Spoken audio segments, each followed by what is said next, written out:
Halo, ini Emma menjelaskan materi PKN bab 1 tentang dinamika perwujudan Pancasila sebagai dasar negara dan pandangan hidup bangsa.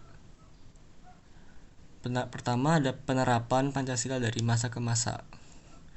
Pada masa awal kemerdekaan terjadi pemberontakan PKI yang ingin merubah Pancasila jadi komunis. Terus ada pemberontakan Darul Islam yang ingin menjadikan Pancasila jadi mengikuti syariat Islam. Terus ada pemberontakan RMS, ada PRRI dan atau Permesta, ada Angkatan Perang Ratu Adil, dan kemudian terjadi perubahan RIS menjadi NKRI. Pada masa Orde Lama ada periode demokrasi terpimpin.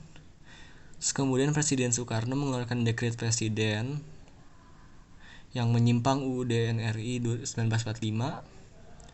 Terus kemudian jadi penyimpangan Pancasila dan UUD 1945 karena Soekarno menjadi presiden seumur hidup.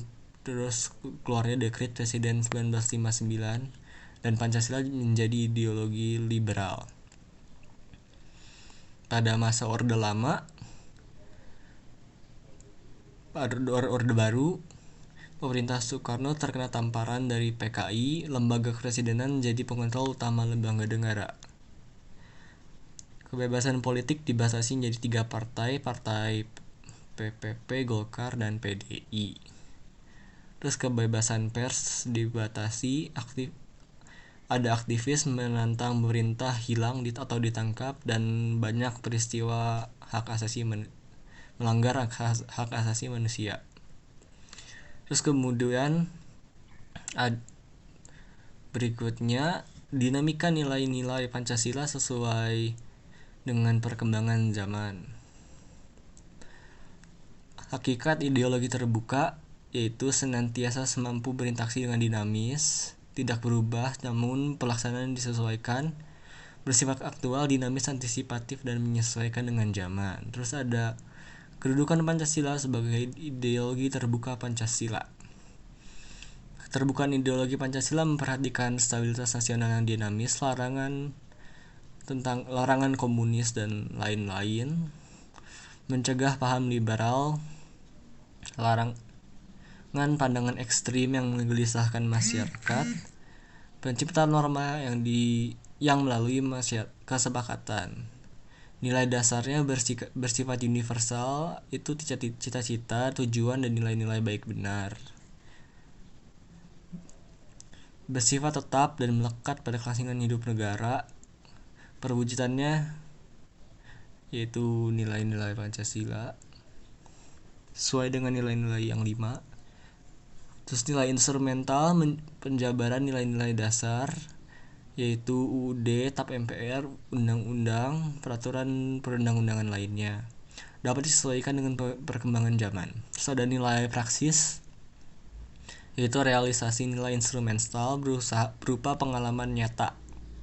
Terus ada dimensi idealisme yaitu menekankan nilai-nilai Pancasila bersifat sistematis, rasional, menyeluruh, dan bersumber pada filsafat Pancasila. Mampu memberikan optimisme, harapan, motivasi. Dimensi normatif yaitu pengertian bahwa nilai-nilai Pancasila perlu dijabarkan dalam suatu sistem norma.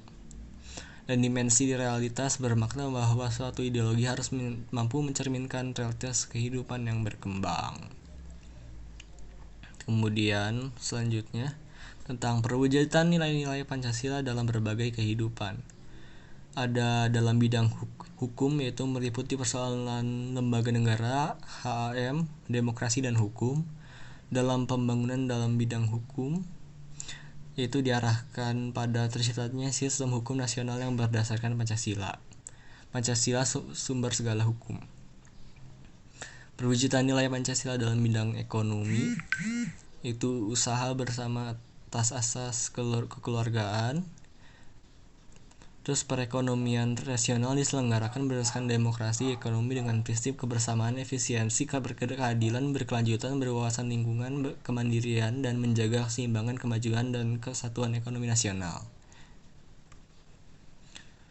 Terus ada perwujudan dalam bidang sosial budaya dan keamanan.